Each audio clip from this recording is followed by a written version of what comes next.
പ്രധാനമന്ത്രി സ്ഥാനാർത്ഥിയാവാനുള്ള നരേന്ദ്രമോദിയുടെ കാത്തിരിപ്പ് ആസന്നമായ നിയമസഭാ തെരഞ്ഞെടുപ്പുകൾ കഴിയുന്നതുവരെ നീളുമോ? അതോ ഡൽഹിയിൽ സെപ്റ്റംബർ 3-ാം വാരം നടക്കാനിരിക്കുന്ന BJP പാർലമെന്ററി ബോർഡ് യോഗത്തിനൊടുവിൽ മോദിക്ക് പുതിയ സ്ഥാനലബ്ധി ലഭിക്കുമോ എന്ന ചോദ്യമാണ് ഇപ്പോൾ ഉയരുന്നത്.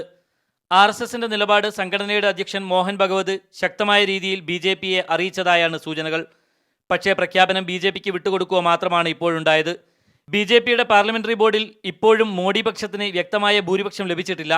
ബോർഡിനകത്ത് വോട്ടെടുപ്പുണ്ടായാൽ BJP പ്രസിഡന്റ് രാജ്നാഥ് സിംഗിന്റെ കാസ്റ്റിംഗ് വോട്ടിന്റെ പിന്തുണയോടെയും ഏതെങ്കിലും ഒരു അംഗത്തിന്റെ പുതിയ പിന്തുണയോടെയും മാത്രമാവും മോഡിക്ക് ജയിച്ചു കയറാനാവുക.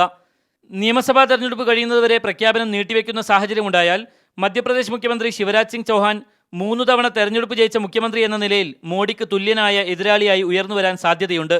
NDAയിലും കൂടുതൽ പൊതുസമ്മതനായ സ്ഥാനാർത്ഥിയായി ചൗഹാൻ കടന്നുവരുന്നത് ഒഴിവാക്കാനാണ് RSSും VHPയും മോഡിയെ നേരത്തെ പ്രഖ്യാപിക്കണമെന്ന് BJPയുടെ മേൽ സമ്മർദ്ദം ചെലുത്തുന്നത്. മീഡിയ 1 ന്യൂഡൽഹി.